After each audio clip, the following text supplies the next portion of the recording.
India Pakistan സൈനികതല ചർച്ചയ്ക്ക് തുടക്കമായിരിക്കുന്നു എന്നതാണ്. വെടിനിർത്തൽ ധാരണകൾക്ക് ശേഷമുള്ള വിഷയങ്ങളാണ് ചർച്ചയാവുക. DGMO തല ചർച്ചകളാണ് ആരംഭിച്ചത്. അച്യുതൻ വിവരങ്ങളുമായി. അച്യുതൻ, 12 മണിക്ക് ഹോട്ട്ലൈൻ ചർച്ച ആരംഭിക്കുമെന്നതായിരുന്നു. അത് ആ തരത്തിലേക്ക് തന്നെ തുടങ്ങിയെന്നാണോ? ഏറ്റവും പുതിയ വിവരങ്ങൾ എങ്ങനെയാണ്? അനുജ, കൃത്യം 12 മണിയോടുകൂടി തന്നെ ഇന്ത്യ പാക് DGMOമാരുടെ ഒരു ചർച്ചകൾ ആരംഭിച്ചിരിക്കുകയാണ്. ഈ വെടിനിർത്തൽ ധാരണ നിലവിൽ വന്നതിന് ശേഷമുള്ള ആദ്യ DGMO തല ചർച്ചകളാണ് ഇപ്പോൾ ആരംഭിച്ചിരിക്കുന്നത്. ഇതിൽ ഇന്ത്യ കൃത്യമായ തുടർ നിലപാടുകൾ എന്താണെന്നുള്ളത് വ്യക്തമാക്കും. എന്തായാലും ഏറെ നിർണായകമായത് ഈ DGMO തല ചർച്ചകൾ ആരംഭിക്കുന്നതിന് മുമ്പ് തന്നെ പ്രധാനമന്ത്രിയുടെ വസതിയിൽ നിർണായകമായിട്ടുള്ള ഒരു കൂടിക്കാഴ്ച ആരംഭിച്ചിരുന്നു. പ്രതിരോധ മന്ത്രി രാജ്നാഥ് സിംഗ്, 3 സേനാ മേധാവിമാരും സംയുക്ത സൈനിക മേധാവി അനിൽ ചൗഹാനും ഒപ്പം തന്നെ വിദേശകാര്യമന്ത്രിയും S ജയശങ്കറും പങ്കെടുത്തുകൊണ്ടുള്ള നിർണായകമായ കൂടിക്കാഴ്ചകളാണ് ആരംഭിച്ചത്. ഈ വെടിനിർത്തൽ ധാരണ നിലവിൽ വന്ന ഘട്ടത്തിൽ തന്നെ ഇന്ത്യ ഒട്ടനവധി കാര്യങ്ങൾ ഇതുമായി ബന്ധപ്പെട്ട വ്യക്തമാക്കിയിട്ടുണ്ട്. അതായത് ഭീകരവാദം അവസാനിപ്പിക്കുന്നതുവരെ ഈ സിന്ധു നദീജല ഉടമ്പടി അത് മരവിപ്പിക്കുക തന്നെ ചെയ്യും എന്ന കർശനമായ നിലപാടിൽ ഉറച്ചു നിൽക്കുകയാണ് ഇന്ത്യ.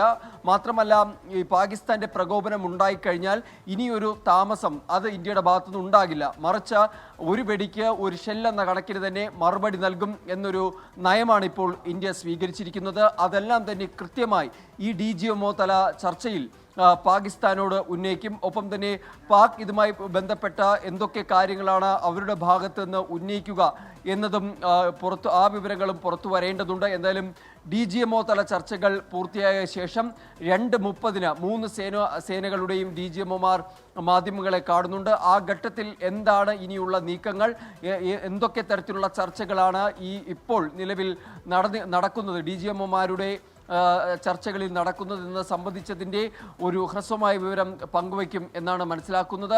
എന്തായാലും സൈനിക നടപടിയുമായി ബന്ധപ്പെട്ട കാര്യങ്ങൾ ഒരുപക്ഷെ വിശദീകരിക്കില്ല, അത് രാജ്യസുരക്ഷയുടെ ഭാഗമാണ്. മറിച്ച് മറ്റ് എല്ലാ കാര്യങ്ങളും ഈ 2:30-ന്റെ വാർത്താ സമ്മേളനത്തിൽ വിശദീകരിക്കുമെന്നാണ് നമുക്ക് ലഭിക്കുന്ന വിവരം. അനുജ, അച്യുതത്തിൽ ഇന്ത്യയുടെ ഭാഗത്ത് നിന്ന് എന്തെങ്കിലും ആവശ്യങ്ങൾ മുന്നോട്ട് വയ്ക്കാനുള്ള സാധ്യതയുണ്ടോ പാകിസ്ഥാനോട്? നേരത്തെ പ്രധാനമന്ത്രിയുടെ നേതൃത്വത്തിൽ നടന്ന ഉന്നതതല കൂടിക്കാഴ്ചയിൽ സൈനിക മേധാവിമാരും പ്രതിരോധ മന്ത്രിയുമായൊക്കെയുള്ള കൂടിക്കാഴ്ചയിൽ എന്ത് നിലപാട് സ്വീകരിക്കണമെന്നതിൽ കൃത്യമായ ഒരു കാര്യം അത് ആ ഒരു നിലപാടിലേക്ക് എത്തിയിട്ടുണ്ടല്ലോ.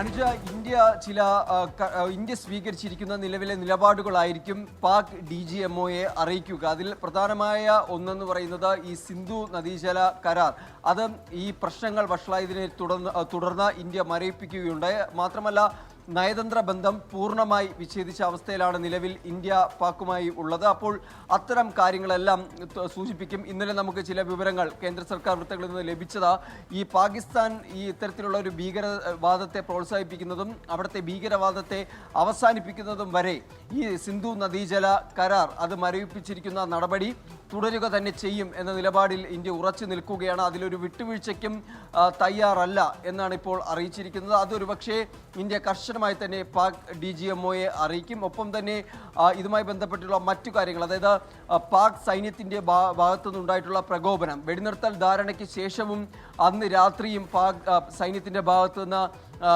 അതിൽ ചില ലംഘനങ്ങൾ ഉണ്ടായി. അപ്പോൾ അത് സംബന്ധിച്ചുള്ള കാര്യങ്ങൾ വ്യക്തമാക്കും. അതിൽ കൃത്യമായ നടപടി സ്വീകരിക്കണമെന്ന കാര്യം പാക് DGMOയോട് ആവശ്യപ്പെടും. കാരണം വിദേശകാര്യ സെക്രട്ടറി വിക്രം മിസ്രി അന്ന് രാത്രി വിളിച്ചു ചേർത്ത വാർത്താ സമ്മേളനത്തിൽ അദ്ദേഹം ആവശ്യപ്പെട്ട ഒരു കാര്യമാണ് ഇത്തരത്തിൽ പാക് സൈന്യത്തിൻ്റെ ഭാഗത്തുനിന്നുണ്ടാകുന്ന ലംഘനങ്ങൾ അത് ഉത്തരവാദിത്വ ബോധത്തോടുകൂടി ആ കാര്യങ്ങളെല്ലാം കണ്ടുകൊണ്ട് കർശനമായ നടപടികൾ പാകിസ്ഥാന്റെ ഭാഗത്തുനിന്ന് ഉണ്ടാകണം എന്ന് പറയുകയുണ്ടായി. എന്തായാലും അത്തരം കാര്യങ്ങൾ കൂടി ഈ പാക് DGMOയെ അറിയിക്കും.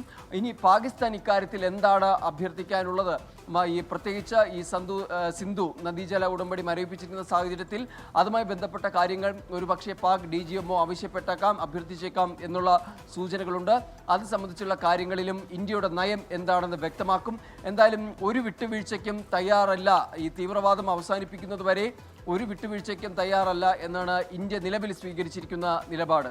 അനുജ, അതാണ് പാക് ഇന്ത്യ DGMO തല ചർച്ചകൾ കൃത്യം 12 മണിക്ക് തന്നെ ആരംഭിച്ചിട്ടുണ്ട്. വളരെ നിർണായകമായ ചർച്ചയാണ് ഹോട്ട്ലൈൻ വഴി നടക്കുന്നത്. കഴിഞ്ഞ ദിവസം വെടിനിർത്തൽ ധാരണ നിലവിൽ വന്നതിന് ശേഷമുള്ള പ്രധാനപ്പെട്ട ചർച്ചയാണ് ഇപ്പോൾ പുരോഗമിക്കുന്നത്.